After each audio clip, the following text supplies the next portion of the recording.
Hi, I'm Rowan Olson, and I will be presenting on beta hairpin folding in polypeptide decamers.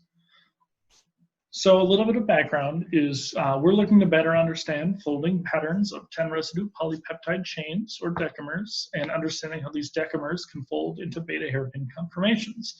An example of that is over here. There are three main parts to a beta hairpin. There's the beta sheet followed by a 180-degree turn and then another anti-parallel beta sheet to the first one.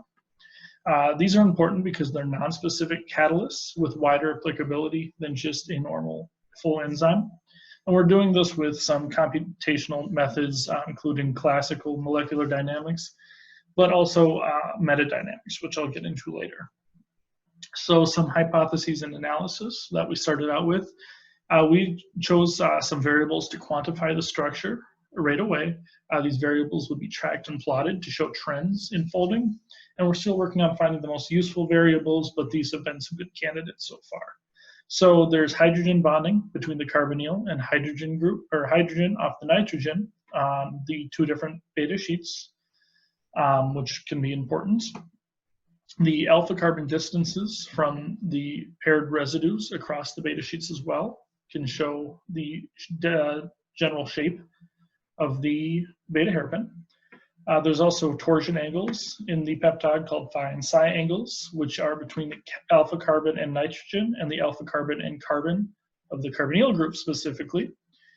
And then there's also a torsion angle that we've been looking at between the alpha carbons of the first, fifth, sixth, and 10th residues. And what this can do is just make sure that everything's lined up in a bigger picture sense. So some of our early molecular dynamic results, we have 6 peptides from Dr. Leah Wittes at McAllister. And these peptides have had catalytic activity experimentally, but what we're doing is just making sure that they actually are folded and not something else isn't going on. So we ran 100 nanosecond simulations with molecular dynamics. Wittes 2 has shown the best results so far, and in the ones we have tested, there have been multiple common conformations found, including the antelope, vase, and river conformations, which are kind of defined by the distance of the residues. With the antelope conformation, the turn region is nice and tight, but the early and later residues are further apart. The vase conformation has a wide turn, and the end distance, or the end residues have a greater distance, but the second and ninth residues are fairly close together. And the river conformation is a little too nonlinear, but it is close to a beta hairpin, but it's just not quite there. And then the alpha carbon distance over time plot up here is really important. So this shows the distances between the two pair, or the alpha carbons of the pairs over time, and this can be useful for showing these different conformations.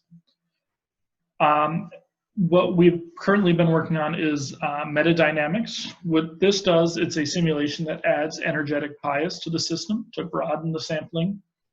And it does this by tracking and biasing one or more collective variables, which are single values representing a more complex variable. A simple example of this is the pair of alpha carbons. That value would just be the distance between the two. And this kind of illustrates how metadynamics works. It adds bias to the energetic bias, to the free energy surface, which allows the simulation to sample over more area and even reach minima that perhaps normally wouldn't be reached. As you can see here, the free energy surface grows as more energy is added to the system, which allows it to get over energetic barriers that it might not in normal simulations. And some of our early metadynamic results, we've only run short simulations so far, but they do show promise sampling. This is a good illustration of what metadynamics does physically. So naturally, a decamer will only extend about this far. It's not linear by any means, but that's just kind of how the backbone typically looks. But with metadynamics, it will sample a little further out, and it will artificially extend the decamer into different conformations. And then down here we have 2 graphs that are kind of analogous with each other. So this shows the angle of a phi angle over time. In the simulation, which you can see starts at about -1, and it does over here as well. The minimum is at about -1 radians. And over time, this grows outwards to sample more places. And you can see over here that it doesn't actually, the minima is down here, but it would grow and widen to that valley, similar to what it shows in the first plot.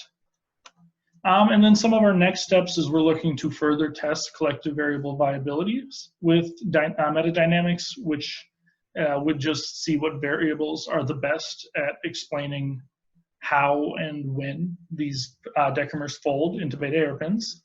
We're also looking to test different amino acids. One example is cysteines, which can form sulfur bridges across the beta sheets, which we imagine would increase the stability. And we're also going to finish testing all the Wittis peptides, some of which have lowercase prolines, you can see here. And what this means is that they have a different chirality. So all of the amino acids we've tested so far have been D amino acids. The lowercase ones are L amino acids, which can change some of their structural formations.